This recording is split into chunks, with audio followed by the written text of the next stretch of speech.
Hello friends, तो आज की वीडियो में हम बात करने जा रहे हैं यूनियन के बारे में। तो सबसे पहले समझते हैं कि यूनियन होता क्या है। देखिए, यूनियन जो मेथड है हमारे सी प्रोग्रामिंग के अंदर, ये सिमिलर मेथड है जस्ट लाइक अ स्ट्रक्चर।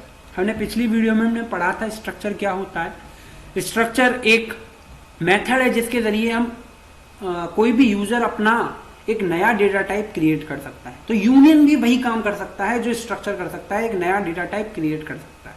इसीलिए सिंटैक्स आप देख रहे हैं यहां पर तो बिल्कुल सेम है।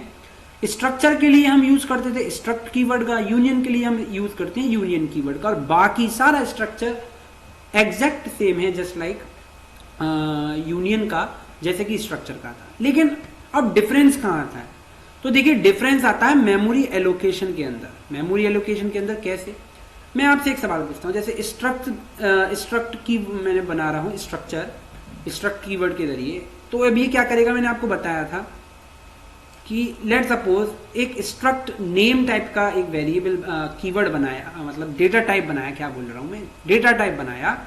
और इस डेटा टाइप के अंदर एक्स है, ठीक है, एक जो कि इंटीजर टाइप का है, एक वाई है जो फ्लोट टाइप का है, और एक करेक्टर है जो कि जेड टाइप का है।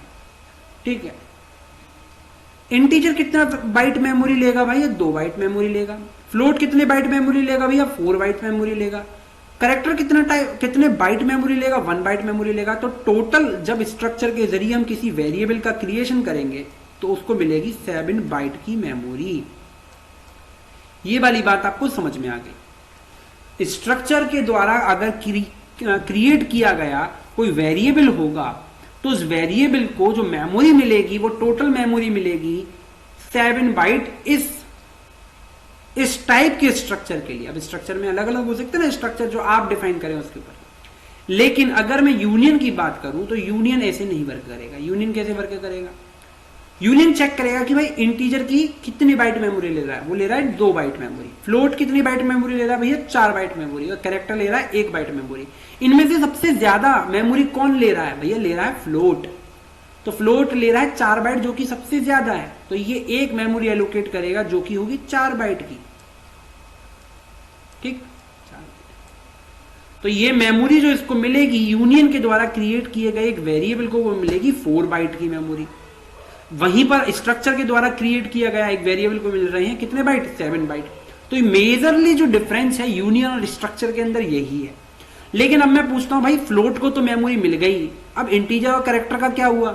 तो भाई ये जो 4 बाइट मेमोरी मिली है ना, इसके अंदर आप इंटीजर की वैल्यू भी रख सकते हो, कैरेक्टर की वैल्यू भी रख सकते हो, फ्लोट की वैल्यू भी रख सकते हो। ये उस तरीके के प्रोग्राम में इस यूनियन का इस्तेमाल होगा जहां पर आपको मालूम नहीं है कि जो वैल्यू है, जो मिलने वाली वैल्यू है, यूजर जो देने वाली वैल्यू है, वो किस टाइप की है। क्या वो इंटीजर टाइप की है, फ्लोट टाइप की है, कैरेक्टर टाइप की है?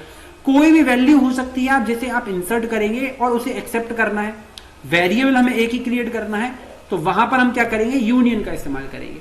ज्यादातर वैसे तो अगर बात करूं, यूनियन का इतना इस्तेमाल होता नहीं जितना स्ट्रक्चर का होता है। लेकिन फिर भी अगर हमारे को कॉन्सेप्ट सी ने प्रोवाइड कर रखा है तो पढ़ने में क्या जा रहा है ना, पढ़ने में कुछ नहीं जा रहा। और बहुत अच्छा कॉन्सेप्ट है। अगर किसी प्रोग्राम में हम मेमोरी एफिशिएंटली काम कर सकें, जहां स्ट्रक्चर ले रहा है 7 बाइट मेमोरी, वहीं 4 बाइट मेमोरी में ही अगर हम काम कर दें, एक कोई भी काम है तो क्या बुराई है? ठीक है, तो यूनियन क्या है? इसी बहाने एक स्पेस को भी बचाता है, जो मेमोरी एफिशिएंट भी है अपना यूनियन। ठीक, एक प्रोग्राम के जरिए एक बार समझने की कोशिश करते हैं।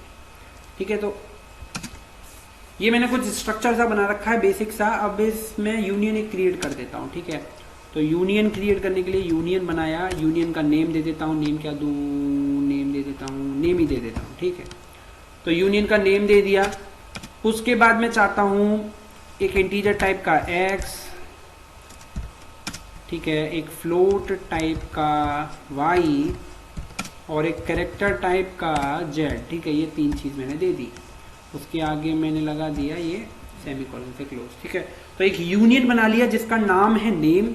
ठीक है, अब नेम के लिए मैं बना लेता हूं एक, भाई अब इस यूनियन को क्रिएट किया है तो यूनियन के लिए मेरे को अब एक वेरिएबल भी तो क्रिएट करने पड़ेगा मेन फंक्शन के अंदर। यूनियन से तो मैंने डेटा टाइप बना दिया, अब इस डेटा टाइप से डिक्लेयर करना पड़ेगा वेरिएबल। तो सबसे पहले यूनियन कीवर्ड का इस्तेमाल करेंगे। देखिए मैंने बताया था स्ट्रक्चर का, अगर आपने कोई नेम से वेरिएबल स्ट्रक्चर अगर कोई क्रिएट किया है तो आपको स्ट्रक्ट कीवर्ड का इस्तेमाल हर जगह करना पड़ेगा जहां भी आपको स्ट्रक्चर, उस पर्टिकुलर स्ट्रक्चर के नेम डेटा टाइप से आपको कोई वेरिएबल क्रिएट करना है। वैसे भी यूनियन के लिए भी हमको हर बार यूनियन जो कीवर्ड है इसको लिखना पड़ेगा। तो यूनियन नेम टाइप का, नेम डेटा टाइप का मेरे को एक वेरिएबल बनाना है जिसका वेरिएबल होगा वेर। ठीक है, वेर बना लिया। ठीक, अब क्या करेंगे, मेरे को वेर के अगर मैं एक्स में वैल्यू पुट करूं, एक्स कैसा है, इंटीजर टाइप का है, तो मैं वैल्यू पुट कर देता हूं 55 रख दिया। ठीक, और इस वैल्यू को मेरे को प्रिंट करा के देखना है। तो भाई मैंने एक्सेस कैसे किया, इस एक्स को बिल्कुल वैसे ही एक्सेस किया जैसे मैं स्ट्रक्चर के अंदर किसी वेरिएबल को एक्सेस कर रहा था, तो वैसे ही किया। ठीक है, अब देखिए प्रिंट एफ करना है, %d इस्तेमाल किया और मैं प्रिंट करने जा रहा हूं किसे, एक्स को प्रिंट करने जा रहा हूं।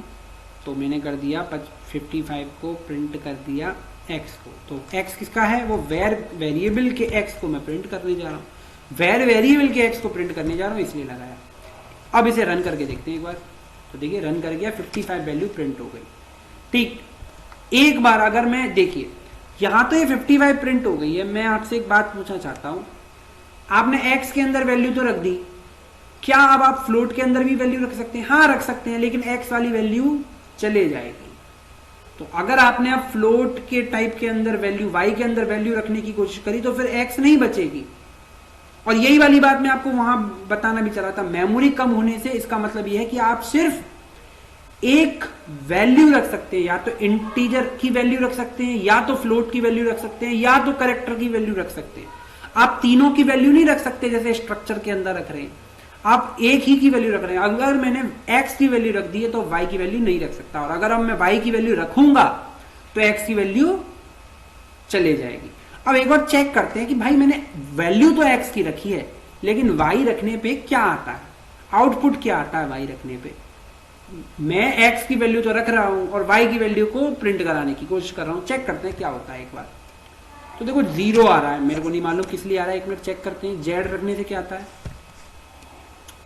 55 आ रहा है। ठीक, कुछ समझ आ रही, ठीक है। अगर मैं इस वैल्यू को चेंज करके देखूं तो 44, या फिर मैं ऐसा कोई 44 देख रहा हूँ, 23, दोनों अलग अलग डिजिट हैं, आप करके देखते हैं।